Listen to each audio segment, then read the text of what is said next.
Hello बच्चों, क्या हाल चाल, कैसे हैं आप लोग? अच्छे हैं तो अच्छे रहिए, स्वस्थ रहिए, पढ़ते रहिए। आइए स्टार्ट करते हैं। आज का हमारा सब्जेक्ट है documentation in business. Documentation in business में 30 MCQ सीरीज आपके लिए ला रहे हैं, तो जल्दी से तैयार हो जाइए। जो चैनल पर नए होंगे चैनल को सब्सक्राइब कर देंगे, बेल आइकन को ऑन कर देंगे ताकि नोटिफिकेशन मिलता रहे। और वीडियो अच्छा लगे तो लाइक करने के साथ साथ अपने फ्रेंडों को शेयर जरूर करें। तो आइए स्टार्ट करते हैं डॉक्यूमेंटेशन इन बिजनेस का फर्स्ट लेक्चर और फर्स्ट MCQ क्वेश्चन। ध्यान दीजिएगा। सबसे पहले कि पहला MCQ है, समस्त प्रकार के पत्रों को कितने भागों में बांटा गया। मतलब कि कुल जितने टाइप के पेपर होते हैं, पत्र होते हैं, वो पत्र कितने टाइप के होते हैं, मतलब कुल पत्र कितने प्रकार के होते हैं। तो 3 प्रकार के होते हैं, जानते ही हैं। कौन कौन सा प्रकार के होते हैं? व्यापारिक पत्र, निजी पत्र और सरकारी पत्र। तो ऑप्शन ए इसमें सही है, अर्थात 4 ऑप्शन दिया है, 3, 4, 5, 2 ऐसे दिया है। इसमें से एक ऑप्शन सही होगा, जो जिसमें से पहला ऑप्शन सही है। ठीक है, आगे बढ़ते हैं। क्वेश्चन नंबर हमारा दूसरे की तरफ। सेकंड हमारा क्वेश्चन कह रहा है कि 2 व्यापारियों के मध्य होने वाले पत्र व्यवहार को कहते हैं। 2 व्यापारियों के मध्य होने वाले पत्र व्यवहार को क्या कहा जाता है? निजी पत्र, व्यापारिक पत्र, सरकारी पत्र, इनमें से कोई नहीं। तो सही ऑप्शन है व्यापारिक पत्र, अर्थात तो ऑप्शन दूसरा हमारा सही है। नेक्स्ट तीसरा क्वेश्चन कह रहा है, तीसरा हमारा क्वेश्चन कह रहा है कि जो पत्र सरकारी कार्य से सरकारी अधिकारियों या कर्मचारियों के मध्य लिखे जाते हैं, ध्यान दीजिएगा, जो पत्र सरकारी कार्य से सरकारी अधिकारियों तक अथवा कर्मचारियों के मध्य लिखे जाते हैं, उन्हें कौन सा पत्र कहा जाता है? व्यक्तिगत पत्र, व्यापारिक पत्र, सरकारी पत्र, इनमें से कोई नहीं। तो सही ऑप्शन है सरकारी पत्र, ऑप्शन 3 सही। आगे बढ़ते हैं 4 नंबर। एक कथन है, ध्यान दीजिएगा। कथन यह कह रहा है, एक विद्वान के द्वारा दिया गया, वह व्यक्ति जो ग्राहक से मैत्रीपूर्ण व प्रभावपूर्ण ढंग से कागज पर बातचीत कर सकता है, कंपनी के लिए अत्यंत मूल्यवान समझा जाता है। यह डेफिनेशन, यह परिभाषा किसके द्वारा दी गई है? चार्ल्स केली, L.E. फ्रेली, हेनरी फ्योल, जॉर्ज टेरी। तो इस चारों ऑप्शन में से पहला ऑप्शन सही है, अर्थात चार्ल्स केली के द्वारा यह डेफिनेशन दिया गया। नेक्स्ट 5th नंबर क्वेश्चन हमारा कह रहा है कि निजी या व्यक्तिगत पत्र व्यवहार को किस नाम से जाना जाता है? मतलब निजी अर्थात व्यक्तिगत पत्र व्यवहार को किस नाम से जानते हैं? तो 4 ऑप्शन दिए हैं, प्राइवेट पत्र, अति आवश्यक पत्र, सामाजिक पत्र व्यवहार, और इनमें से कोई नहीं। तो बता रहे हैं इसमें से सही ऑप्शन आपका तीसरा होगा। देखिए ऑप्शन नंबरिंग डालने में गलती हुई है, तो ऑप्शन 3 सही है, सामाजिक पत्र व्यवहार कहा जाता है। अगला 6 नंबर क्वेश्चन कह रहा है कि एक आदर्श व्यापारिक पत्र की प्रमुख विशेषता है। एक आदर्श व्यापारिक पत्र की प्रमुख विशेषता क्या होती है? स्पष्टता, संक्षिप्तता, सत्यता, इनमें से सभी। तो सही ऑप्शन है कि एक आदर्श पत्र व्यवहार में की प्रमुख विशेषता होती है स्पष्टता, संक्षिप्तता और सत्यता हो, अर्थात सभी ऑप्शन सही। नेक्स्ट 7 नंबर क्वेश्चन कह रहा है कि एक श्रेष्ठ व्यापारिक पत्र के क्या है? एक श्रेष्ठ व्यापारिक पत्र के सार तत्व। एक श्रेष्ठ व्यापारिक पत्र के सार तत्व क्या है? स्पष्टता, पूर्णता, शुद्धता, इनमें से सभी। तो सभी सही है, अर्थात ऑप्शन 4 सही। 8 नंबर क्वेश्चन हमारा कह रहा है कि व्यापारिक पत्रों का प्रयोग उद्देश्य के लिए किया जाता है। माने व्यापारिक पत्रों का उद्देश्य, व्यापारिक पत्रों का प्रयोग किस उद्देश्य के लिए किया जाता है?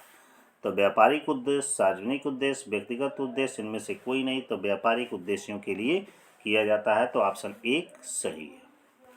9 नंबर हमारा क्वेश्चन कह रहा है कि विक्रेता द्वारा क्रेता से आर्थिक स्थिति की जानकारी के लिए 2 व्यक्तियों के नाम पत्र द्वारा मांगे जाते हैं, तो ऐसे पत्र को क्या नाम देते हैं? ध्यान दीजिएगा। माने एक विक्रेता दूसरे विक्रेता से आर्थिक, दूसरे व्यक्ति के माने किसी थर्ड पार्टी के आर्थिक स्थिति के बारे में जो सूचना मांगता है तो ऐसे पत्र को क्या कहा जाता है? तो इसमें से 3 ऑप्शन दिए गए हैं: आदेश पत्र, शिकायत पत्र, संदर्भ मांगने का पत्र, संदर्भ देने का पत्र। तो सही ऑप्शन है संदर्भ मांगने का पत्र। 10 नंबर हमारा क्वेश्चन कह रहा है कि विक्रेता द्वारा जब उन व्यक्तियों से जिनका नाम संदर्भ के रूप में क्रेता ने दिया है पूछताछ की जाती है तो ऐसा पत्र कहलाता है।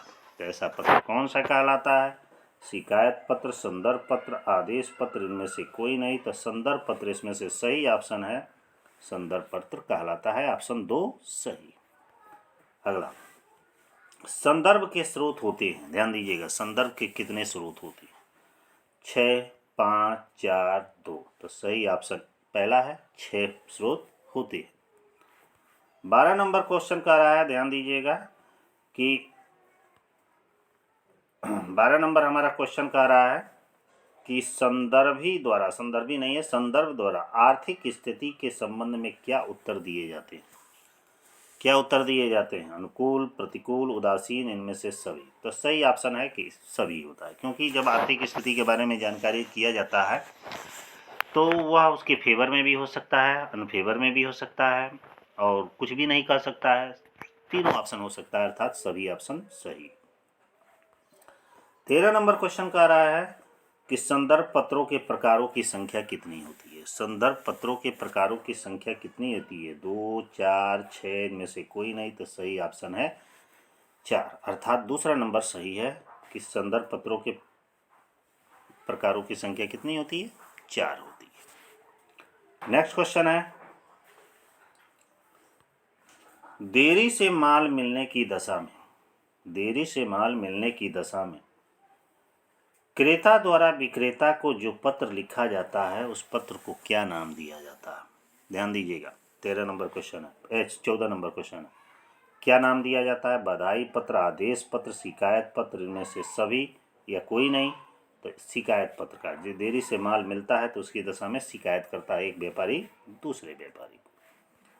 15 नंबर क्वेश्चन कह रहा है कि बीजक में दाम अधिक लग जाने पर विक्रेता द्वारा क्रेता के पास कौन सा प्रपत्र बनाकर भेजा जाता है? ध्यान दीजिएगा, काफ़ी इंपॉर्टेंट क्वेश्चन है ये। क्या भेजा जाता है? डेबिट नोट, क्रेडिट नोट, बीजक, इनमें से कोई नहीं। तो इस 15 नंबर क्वेश्चन का सही ऑप्शन है क्रेडिट नोट। क्या भेजा जाता है? Credit note. अगला है कि यदि भूलवश बीजक में विक्रेता द्वारा कम दाम लगाए गए, मैंने गलती से बीजक में विक्रेता ने कम दाम लगाया है, तो विक्रेता कौन सा प्रपत्र बनाकर क्रेता के पास भेजता है? ध्यान दीजिएगा, क्या भेजता है?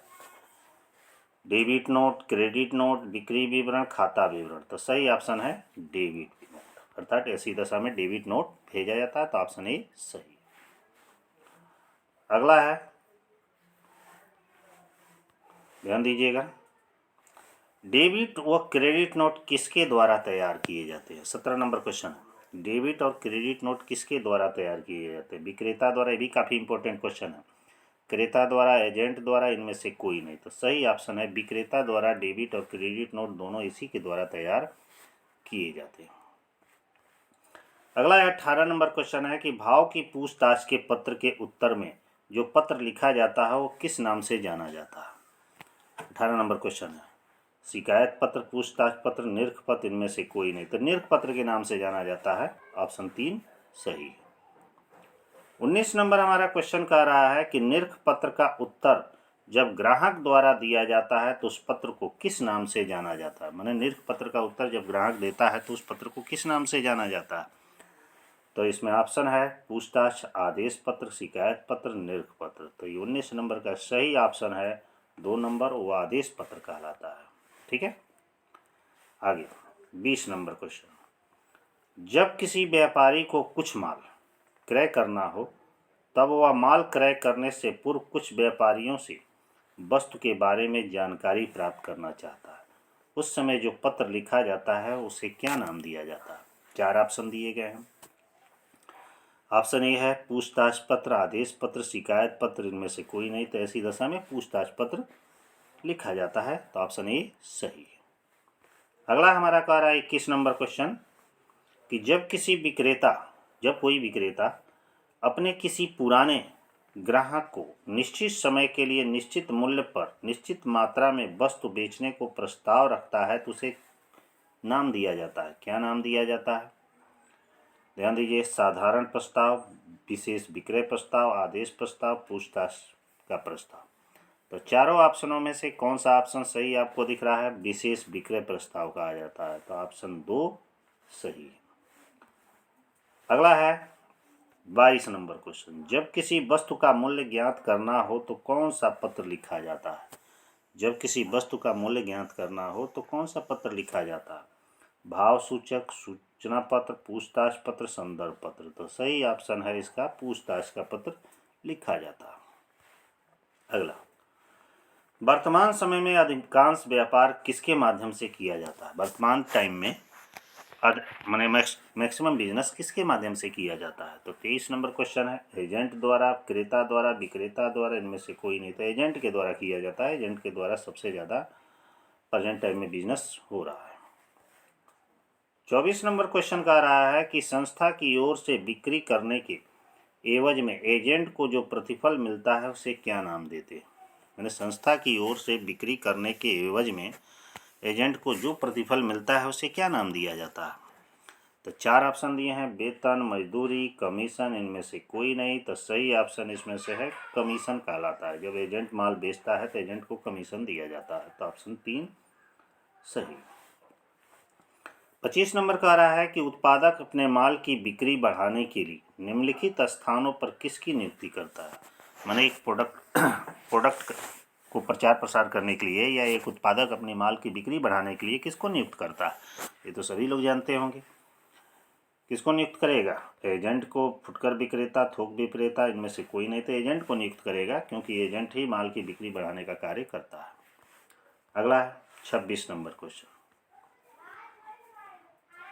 ठीक है, कि जब एक ही सूचना अनेकों ग्राहक व व्यापारियों के पास भेजनी होती है तो इस आशय के लिए जो पत्र लिखा जाता है उस पत्र को क्या कहा जाता है? सूचना पत्र, गस्ती पत्र, शिकायत पत्र, में से कोई नहीं। तो सही ऑप्शन इसमें से है गस्ती पत्र। गस्ती पत्र मतलब होता है कि एक ही सूचना बहुत सारे लोगों या व्यक्तियों को भेजी जाती है। जैसे देखे होंगे शादी का कार्ड है, सेम एक ही छपता है और सबके पास भेजी जाती है, तो गस्ती पत्र वो कहलाता है। ठीक इसी तरह ये 27 नंबर, गस्ती पत्र को किस और नाम से भी जाना जाता है? ध्यान दीजिए, गस्ती पत्र को संदर्भ पत्र, तगादे का पत्र, परिपत्र, पूछताछ पत्र। इसका सही ऑप्शन है परिपत्र के नाम से भी जाना जाता है गस्ती पत्र को। तो ऑप्शन 3 सही। 28 नंबर क्वेश्चन कह रहा है कि गस्ती पत्र लिखा जाता है निम्न में से किस परिस्थिति में? तो गस्ती पत्र किस दशा में लिखा जाता है? व्यापार के स्थान में परिवर्तन करने की दशा में, व्यापार के नाम में परिवर्तन करने की दशा में, जब कोई नई शाखा खोलनी है उस दशा में, इनमें से कोई नहीं। तो सही ऑप्शन इसमें तीनों ही दशा में खोली जाती है, अर्थात चौथा ऑप्शन सही। ठीक है, आगे बढ़ते हैं। अगला हमारा क्वेश्चन है कि बैंक व व्यापारी के मध्य होने वाले पत्र व्यवहार को किस नाम से जाना जाता है? ध्यान दीजिए, बैंक और व्यापारी के मध्य होने वाले पत्र व्यवहार को शिकायत संबंधी पत्रचार, माने शिकायती पत्रचार, सरकारी पत्रचार, असरकारी पत्रचार, बैंक संबंधी पत्रचार। तो सही ऑप्शन चौथा होगा इसका, बैंक संबंधी पत्रचार कहा जाता है। और लास्ट 30वां क्वेश्चन हमारा है कि बीमा के लिए दिया गया प्रीमियम वास्तव में व्यय न होकर एक विनियोग है। तो व्यय न होकर क्या है?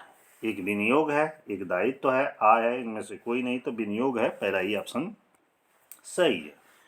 तो इस तरह ये डॉक्यूमेंटेशन इन बिजनेस का हमारा 30 क्वेश्चनों का सीरीज आपको कैसा लगा, लाइक और कमेंट के माध्यम से ज़रूर बताएं। और बाबू वीडियो देखने के साथ साथ इस वीडियो को अपने फ्रेंडों में अधिक से अधिक शेयर करें ताकि मेरा बनाया गया वीडियो काफ़ी हेल्पफुल सबके लिए हो सके। ठीक है, फिर नेक्स्ट लेक्चर में जल्द ही हम मिलते हैं। तब तक के लिए आपको